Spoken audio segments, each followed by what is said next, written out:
Hello everyone. So बस finally the most awaited video जिसका हम सब लोग बहुत ज़्यादा वेट कर रहे थे, ठीक है। तो PYQ एनालिसिस। तो अभी मैंने कुछ sample papers previous years papers से हम चैप्टर वाइज जो भी क्वेश्चंस होते हैं वो सॉल्व करेंगे, ठीक है।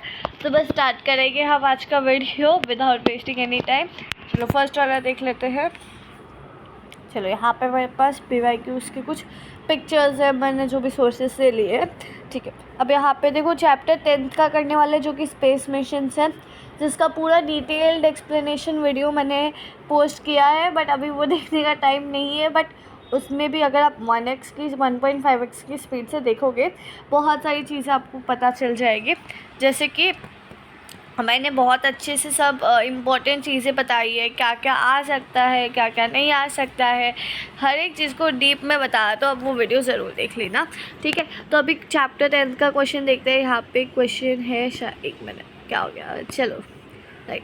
यहाँ पे क्वेश्चन है चैप्टर 10 का, the height of medium earth orbit above the surface of the earth. क्या दिया है यहाँ पे, the height of medium earth orbit above the surface of the earth is dash.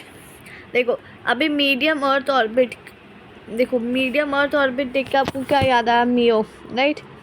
मियो याद आया, उसका हाइट हमने पढ़ा था क्या होता है, कौन से हाइट पे वो प्लेस करते हैं मियो ऑर्बिट को, 2000 किलोमीटर टू 3000, अरे सॉरी 3000 नहीं, 35,780 किलोमीटर, ठीक है, राइट। तो इतने डिस्टेंस के बीच में जो भी कोई भी ऑर्बिट प्लेस होगा वो क्या होगा, वो क्या हो जाएगा, मीडियम अर्थ ऑर्बिट सैटेलाइट। तो अब यहाँ पे देखो सबसे पहला हाइट कौन सा दिया है आपको, 1500 किलोमीटर। ये तो 2000 किलोमीटर से कम है तो उधर नहीं प्लेस होगा। 250 किलोमीटर तो बहुत ही ज़्यादा कम है। 45,000 किलोमीटर मतलब ही ज़्यादा ही ऊपर हो गया, 35,580 किलोमीटर से ऊपर हो गया। तो ये किस में जाएगा, हाई अर्थ ऑर्बिट सैटेलाइट। अब बचा कौन है हमारा, 25,000 किलोमीटर मिडिल में है उसके, तो ऑब्वियसली इसका आंसर होगा 25,000 किलोमीटर। अब कैसे लिखना है आपको वो तो मैंने समझा चुकी हूँ मैं। पूरा आपको सेंटेंस लिखना है, फिर से ये पूरा सेंटेंस फिर से लिखना है।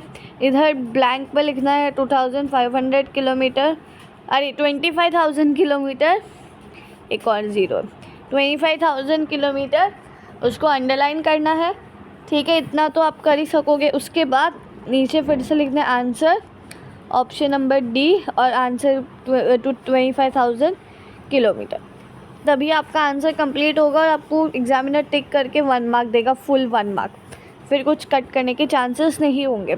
देखो ऐसा कुछ वो कंपल्शन तो नहीं मैंने सुना कहीं कि बहुत ज़्यादा ही कंपल्शन है, अगर आप आंसर नहीं लिखोगे तो, क्वेश्चन नहीं लिखोगे तो, आंसर नहीं लिखोगे तो ऑब्वियसली मार्क्स तो मिलने नहीं वाले, बट क्वेश्चन नहीं लिखोगे तो, but still you can prefer this writing question.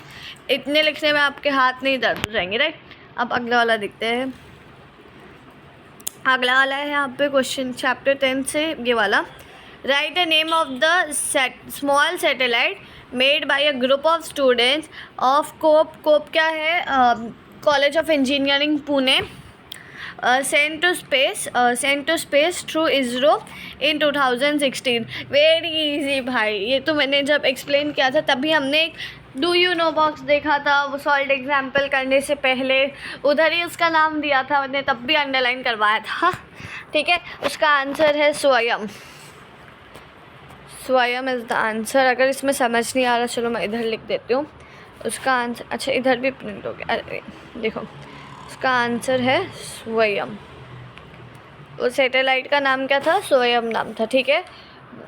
चलो अब उसका ऑब्जेक्टिव भी मैं बता देती हूँ। उसका ऑब्जेक्टिव क्या था, क्या प्रोवाइड मैसेज करना, मैसेज सर्विस एकदम पॉइंट टू पॉइंट प्रोवाइड करना, कुछ स्पेशल मेथड से उन्होंने किया था। नेक्स्ट क्वेश्चन को देखते हैं, ठीक है। ये पेज के लिए तो इतना ही हो गया, चलो अब नेक्स्ट वाला देखते हैं। Okay, types of satellite. अभी ये वाला टेबल, हमने एक टेबल पढ़ा था जिसमें हमने अलग अलग टाइप की सैटेलाइट्स देखी थी, उनके फंक्शंस देखे थे और इंडियन ओरिजिन सैटेलाइट का नाम देखा था।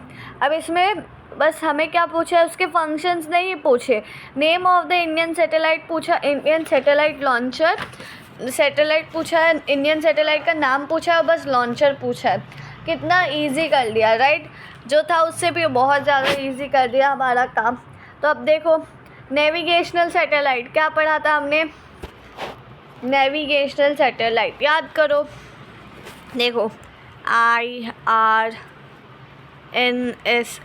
Indian regional navigation satellite system, Indian regional navigation satellite system, right. याद होगा अगर आपको, वरना वो टेबल इंपॉर्टेंट है, पढ़ लेना। अब उसका लॉन्चर हमने देखा था, हमने क्या देखा था, इनसैट और जीसैट का जो लॉन्चर है वो है GSLV, और IRNSS और IRS का जो लॉन्चर है वो PSLV है। तो लॉन्चर के उसमें आप लिख दोगे PSLV, polar satellite launch vehicle, और IRNSS का फुल फॉर्म है Indian regional navigation satellite system. Full form नहीं लिखोगे फिर भी इतना कुछ प्रॉब्लम मुझे नहीं लगता, हाफ मार्क्स से 2 तो मिल जाएगा आपको, ऐसा कुछ नहीं है, ठीक है। अब उसके बाद अर्थ ऑब्जर्वेशन सैटेलाइट, ये तो भाई ये हमने सब किया, याद से याद, तो छोटी छोटी चीज़ आपको छोड़ नहीं देनी है। अगर आप समझो चैप्टर भी छोड़ रहे हो तो कैसे PYQs वगैरह आप प्रेफर कर सकते हो, ठीक है। मैं नहीं बोल रही हूँ चैप्टर छोड़ के चले जाओ, कुछ मत छोड़ो, अभी है टाइम, पढ़ लो, 90 अब वो क्रॉस कर लो, बहुत खुशी होगी। जितना अभी करने में मज़ा नहीं आ रहा हो, बट मार्क्स आएंगे तब जो खुशी होगी आपको, ऐसे लाइक दिल से खुशी होगी, ठीक है। अब अर्थ ऑब्जर्वेशन सैटेलाइट हमने पढ़ा था IRS, Indian remote sensing satellite पढ़ा है IRS। और मैंने बोला था बस इनसेट और जीसेट का GSLV, बाकी दोनों का PSLV, polar satellite launch vehicle. हो गया।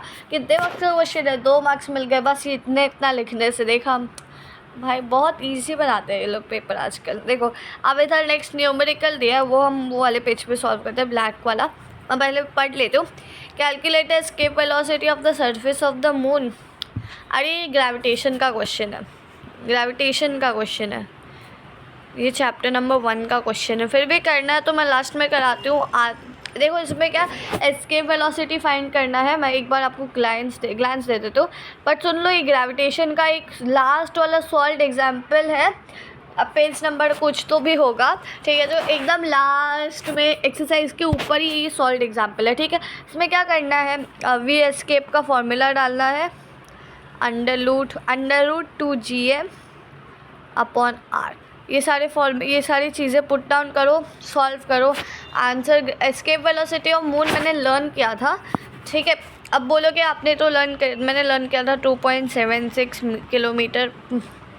किलोमीटर नहीं, हाँ किलोमीटर पर सेकंड। अगर मीटर पर सेकंड ऊपर सारे वो है ना kg, तो किलोमीटर पर सेकंड। ये मैंने याद रखा था, क्योंकि इसको भी सॉल्व करके भी रूट में आंसर आता है, ये होता है, सब सॉल्व करो, लंबा प्रोसेस।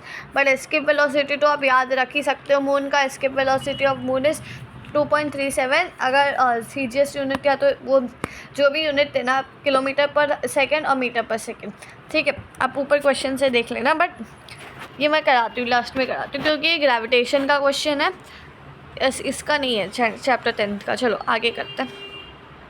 शायद ये सेम ही फ़ोटो मैंने फिर से क्लिक कर लिया, इतना स्टूपिडिटी यार। चलो अब ये वाला देखते हैं। अब ये शायद दूसरा पेपर है, राइट।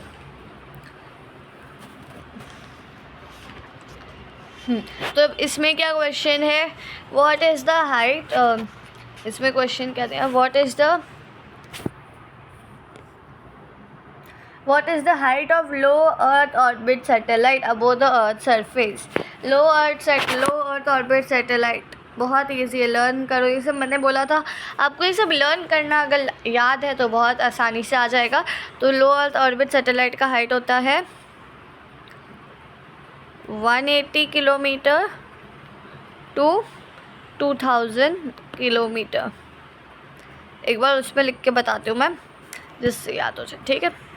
तीनों के भी हाइट लिख के बताती हूँ मैं, रुक जाओ। पहले आता है लो अर्थ ऑर्बिट सैटेलाइट, लो अर्थ ऑर्बिट जिसका हाइट होता है 180 किलोमीटर टू 2000 किलोमीटर। फिर आता है medium earth orbit satellite 2000 kilometre to 3580 kilometre. और उसके बाद आता है हाई अर्थ ऑर्बिट जो होता है 3,580 किलोमीटर और अबो, उससे भी ऊपर हो सकता है, उससे ऊपर होता है या तो इतना होता है। ठीक है, तो ये समझ के अब आगे वाला देखते हैं, हम अगला वाला क्वेश्चन। चलो ये पेज पे तो इतना ही है, अगला वाला। तो इसमें वाला है नाउ, चलो, give the function of each of the following. देखो ईच ऑफ द कितने मार्क्स क्वेश्चन है ये है 2 मार्क्स वाला क्वेश्चन शायद, हाँ, या तो ये क्वेश्चन नंबर, हाँ क्वेश्चन नंबर 2 भी है ये, क्योंकि नीचे 2 भी है ना, तो ये कितने मार्क्स का आता है, इन्हीं 3 दिया है, कितने मार्क्स का आता है, 3 है ना, तो शायद से 2 मार्क्स का होगा, ऐसे भी 2 पूछा है ना, कम्युनिकेशन सैटेलाइट, अर्थ ऑब्जर्वेशन सैटेलाइट। देखो ये आपके टेक्स्ट बुक में हमने जो वो पढ़ा था, उसके फंक्शंस पढ़े थे टाइप्स ऑफ सैटेलाइट्स के, वही लिखने हैं। तो सबसे पहला है कम्युनिकेशन सैटेलाइट, तो आपकी टेक्स्ट बुक में जो वर्ड्स थे उसके हिसाब से ट्राई करो लिखने का। तो उसका फंक्शन है, यहाँ पे लिख दो, functions of communication satellite. Ignore my hand writing, don't जज me by this hand writing reality में मेरे अच्छे ही है। ठीक है, सैटेलाइट ऐसे कोलन करके लिख सकते हो आप। टू एस्टैब्लिश कम्युनिकेशन,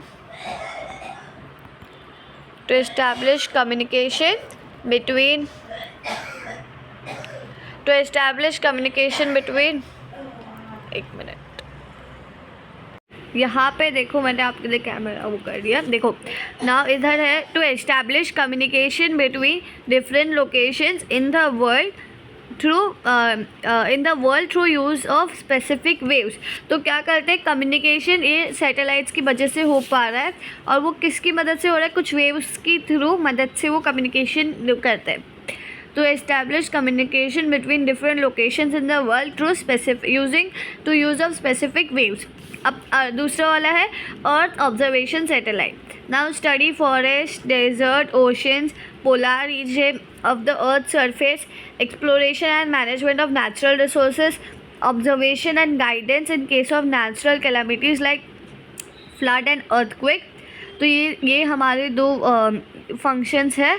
अगर ये लिख दोगे अच्छे से तो 2 मार्क्स आपके कंफर्म है। चलो अब अगला वाला क्वेश्चन देखते हैं ना। अगला वाला क्वेश्चन ये पेज पे तो आते हैं कितना ही, राइट, नेक्स्ट पेज। ओके, यहाँ पे ना filling the blanks 1 marks, choose the correct alternative वाला क्वेश्चन है ना। यहाँ पे देखो क्या है, the functioning of satellite launch vehicle is based on dash. हमने पढ़ा है क्या, इसरो का सैटेलाइट लॉन्च व्हीकल जब हम सीख रहे थे तब हमने पढ़ा था कि ऊपर जाता है, अपोजिट फोर्स होता है, नीचे रिएक्शन, एक्सट्रीम ट्रेमेंडस एनर्जी की वजह से रिएक्शन होता है, फिर उसके ऊपर रिएक्शन फोर्स लगता है, इसके लिए ऊपर जाता है। तो कैसे होता है, कौन से उसमें होता है, ये Newton's third law of motion. इसको अंडरलाइन करना था बट इसको काट ही दिया। Newton's third law of motion, इसका आंसर है सी वाला, Newton's third law of motion. अब अगला वाला देखते हैं हम। Now find the odd man out, easy है, ये भी ईजी है। INSAT, GSAT, IRS, PSLV। तो अभी आप लोग समझ ही गए होंगे कि इसका ऑड मैन आउट PSLV है। क्यों?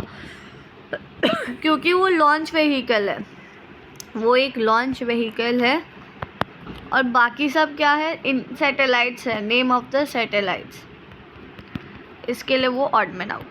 ठीक है, अब अगला देखते हैं। इसको रोटेट, मैंने ऐसे पिक्चर्स फिर से सेम पिक्चर है, शिफ्ट करते हैं। अब यहाँ पे कुछ भयानक क्वेश्चन है क्या? ओके, ये वाला तो 4 चैप्टर से यहाँ पे ना एक्सप्लेन द इम्पोर्टेंस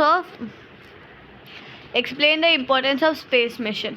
अब यहाँ पे हमें क्या करना है, स्पेस मिशन के इम्पोर्टेंस बताने ही, शायद से एक्सरसाइज में होगा 80%। ठीक है, देख एक मिनट मैं चेक करती हूँ, मेरे पास टेक्स्ट बुक है सामने, मैं चेक करती हूँ। Why are beneficial to launch one stage, नहीं इसमें नहीं है, ठीक है, थोड़ा ओन से लिखना पड़ेगा, बट इसमें आप क्या ही लिखोगे, वही सारी चीज़ें लिखोगे जो हमने उसके फंक्शंस में लिखी थी। ठीक है, क्यों इम्पोर्टेंट है, कम्युनिकेशन होता है, वर्ल्ड एक ग्लोबल विलेज है, वो वाला पैराग्राफ अगर आपने पढ़ा होगा, वो वाला पैराग्राफ पढ़ा होगा तो उसमें से आप बता सकते हो। एक बार मैं वो पैराग्राफ रीड कर देता हूँ, 1 मिनट देना मुझे।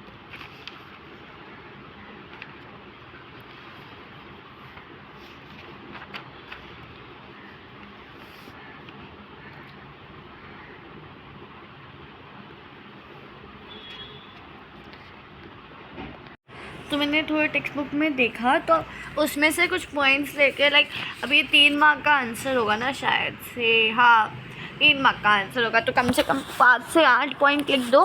8 पॉइंट लिखो, 6 पॉइंट लिखो, ठीक है, 6 पॉइंट तो कंपलसरी ही होगा, जिससे आधा आधा मार्क्स देंगे हर एक पॉइंट का। इसमें आप क्या लिख सकते हो, सबसे पहले आप लिख सकते हो कि बहुत सारे लोग अलग अलग बहुत सारे लोग दूर दूर रहते हैं, या world has become global village due to satellites we can connect with each other. The world has become closer due to the use of satellites. Now space programs have using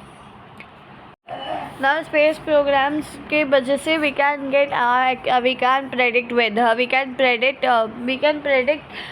natural calamities, right? Then we can explore fossils. फिर now it is helping in different fields, जैसे कि जो भी आपने वो उस वाले उसमें देखो वो पैराग्राफ है। 1 मिनट मैं आपका टेक्स्ट बुक खोल देती हूँ फिर से।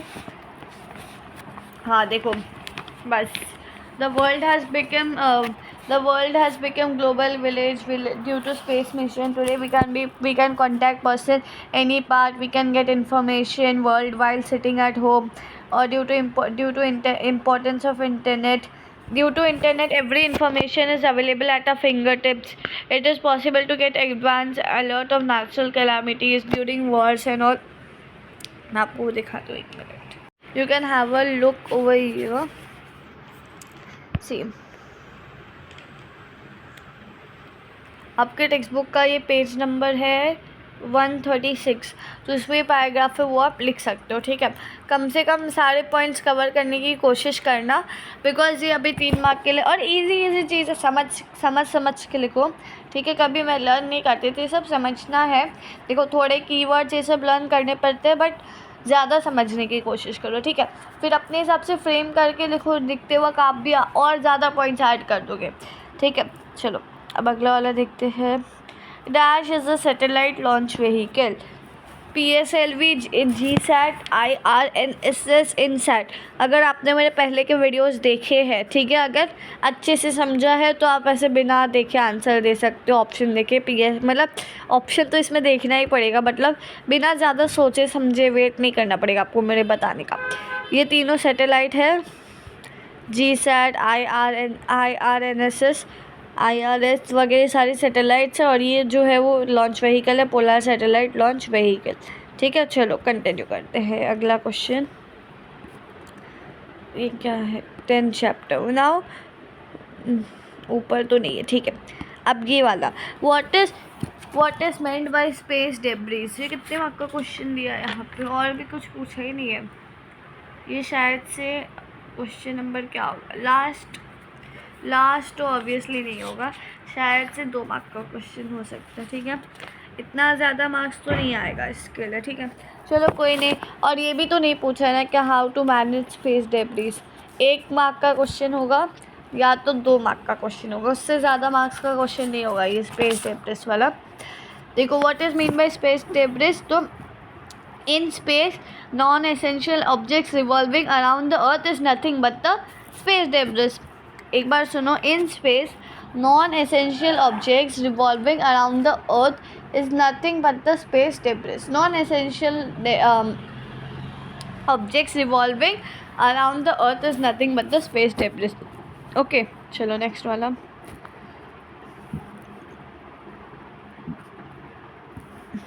अब दूसरा वाला यहाँ पे है। नाउ फिर से फिलिंग द ब्लैंक्स दिया है यहाँ पे। तो क्या क्वेश्चन है यहाँ पे, the astronomical object closest to our galaxy is, answer is option number D, moon. Moon is the most closest astronomical object to a galaxy. Next इतना ही है इधर, चलो आगे चलते हैं। ये एक पेज, एक ज़्यादा ही पेज स्वैप है। चलो यहाँ पे क्या है, रिएक्टिविटी सीरीज, उसके ऊपर हाँ ये रहा। What is an artificial satellite? Name any two types of artificial satellites and state their function. Again ये वाला जो क्वेश्चन है वो आपके उसमें किसमें एक्सरसाइज में है। और आर्टिफिशियल सैटेलाइट क्या होता है, man made object revolving around the earth और any other planet is known as artificial satellite. वो हमने पढ़ा है। और दो सैटेलाइट के फंक्शंस वो आप देख सकते हो पेज नंबर 137 पे। पूरा टाइप्स ऑफ सैटेलाइट का टेबल उसको रट लो, ऐसे मुंह पे आना चाहिए। ये ऐसे क्वेश्चंस आप आसानी से कर लोगे। कोई भी दो लिख सकते हो, जैसे कि वेदर सैटेलाइट है, उसके फंक्शंस है मैं स्टडी एंड प्रेडिक्ट वेदर। जैसे वो वेदर प्रेडिक्शन करता है, वेदर को स्टडी करता है, जिसकी वजह से हम लोग को पता चलता है कि कल इतने डिग्री, कल बारिश आएगी, वो होगा, ये होगा। Communication satellite establish communication between different locations in the world through specific waves. Then we have broadcast satellite telecasting of television program. Then we have navigational satellite to fix the location of any place on the earth's surface in terms of its very precise latitude and longitude. Military satellite collect information for security aspects. Earth observation satellite study of forests, deserts, oceans, polar ice on the earth's surface, exploration and management of natural resources, observation and guidance in case of natural calamities like flood and earthquake. पूरा मैंने आपके लिए बता दिया है, आपको learn करना पड़ेगा। कोई भी दो लिख सकते हो आप, जो भी आपको इजी लिखता है। देखो अब मैं नहीं बोलूँगी, आप लिख दो broadcast satellite telecasting of television programme. उसको थोड़ा इलेबोरेट करके लिखो 2 मार्क्स के लिए। अगर वो आपको मार्क्स दे रहे तो इसका मतलब ये तो नहीं होता कि ऐसी कुछ भी एक लाइन लिख दिया। टेलीकास्टिंग प्रोग्राम्स थोड़ा अच्छे से लिखो। This satellites are used to telecast different television programmes all over the world. आपने उतना ही लिखा, बट थोड़ा अच्छे से लिखा, सीधा मार्क्स देंगे देख के आपको अच्छे से, ठीक है। तो writing method also matters, okay. चलो नाउ नेक्स्ट वी हैव, ये तो हो गया ना, चलो इधर और कुछ नहीं है। अब अगला वाला यहाँ पे chapter number 10, the first artificial satellite is called, नहीं फर्स्ट आर्टिफिशियल सैटेलाइट तूने ऑफ इंडिया नहीं पूछा है, पूरा क्वेश्चन पढ़ लेना, ठीक है। Was sent to space by Soviet Union. इसका आंसर है D Sputnik.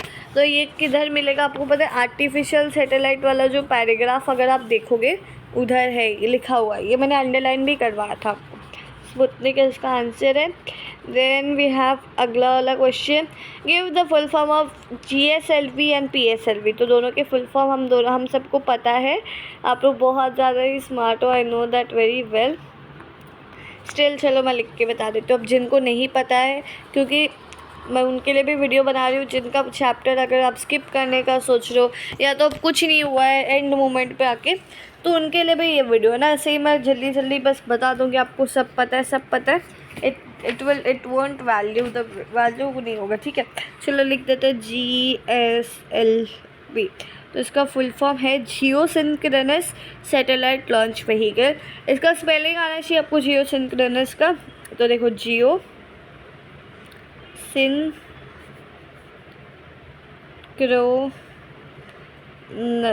Geosynchronous satellite launch vehicle. आप जियोसिंक्रोनस जी सैटेलाइट लॉन्च व्हीकल का स्पेलिंग आई थिंक आपको आता है, सैटेलाइट लॉन्च व्हीकल। आगे का आप समझ लेना, ठीक है, इतना जगह नहीं है यहाँ पे। जियोसिंक्रोनस का स्पेलिंग याद रखना है GEOSYNCHRONOUS,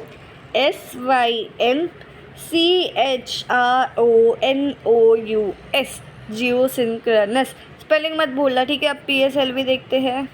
PSLV we have polar satellite launch vehicle, polar satellite launch vehicle, polar satellite launch vehicle, ठीक है, क्लियर। अब अगला क्वेश्चन देखते हैं हम। ये पेज पे तो कुछ नहीं है। चलो अब यहाँ पे क्या है, chapter 9। Okay, what is mean by space debris. तो ये हमने देखा था क्या, what is space debris, the non essential object in the space revolving around the earth is called space debris. Now how to manage space debris, तो ये आपको कहाँ पे पता है, ये लास्ट चैप्टर के एंड में ये एक्सप्लेनेशन है, management what is space debris and management of space debris. ठीक है, तो नेक्स्ट बुक से रेफर कर सकते हो, मैं एक बार फिर भी आपको समझाती हूँ क्वेश्चन। ठीक है, चलो कहाँ चला गया, एक मिनट। देखो ये वाले उस पैराग्राफ में है, space debris and it's management. See the in addition to artificial satellite, some other objects are revolving around the earth. It includes non-functional satellites, parts of launchers detached during launching, and debris generated due to collision of satellite with another satellite or any other object in the space. Now, according to one estimation made in 2016, there are about 2 crore pieces of length more than 1 centimeter revolving around the earth. All this is nothing but space debris. तो ये पूरा यहाँ पे space debris क्या होता है वो explain किया है। This debris can be harmful. The management of space, question क्या पूछा है, why there is a need to management, तो इसमें ये लिख सकते हो। Now see, this debris can be harmful to artificial satellites. It can collide with other satellites or spacecraft and damage them. This debris is increasing day by day. Soon it will be difficult to launch new spacecraft, and it is very essential to manage the space debris. Some studies and experiments are being done in this view. Hope that will soon have a solution for this problem, and the future satellites and spacecraft will not be in danger anymore. समझा आपको, ये जो paragraph है पूरा आप लिखना है आपको आंसर में। अब अगला वाला देखते हैं क्या है आप पे 10th चैप्टर से। Okay, why it is beneficial to launch satellite vehicle made of more than 1 stage. तो ये शायद आपको उसमें है एक्सरसाइज में, देखो ज़्यादातर तो एक्सरसाइज या टेक्स्ट बुक से ही पूछते हैं, कहीं बाहर से आउटसोर्सेज से कुछ नहीं पूछा। ठीक है, now why it is beneficial to use satellite launch vehicle of more than 1 stage. देखो now satellite launch vehicle uses एक स्पेशल टाइप का फ्यूल होता है और फिक्स अमाउंट। ठीक है, ह्यूज अमाउंट पे बहुत सारा स्पेशल टाइप का फ्यूल होता है ना। Maximum weight of the launcher वो फ्यूल की वजह से पूरा वेट हो जाता है ना। इसके लिए अलग अलग स्टेज पे वो बनाते हैं, जिससे एक स्टेज का फ्यूल यूटिलाइज हो जाए तो उतना वेट कम हो जाए, वो डिटैच हो जाएगा अपने आप, तो वो अपने आप डिटैच हो जाएगा। तो उसकी वजह से जो एस्केप वेलोसिटी होगा जो सैटेलाइट को चाहिए वो अचीव कर पाएगा वो। ठीक है, एक मिनट दे दो मुझे।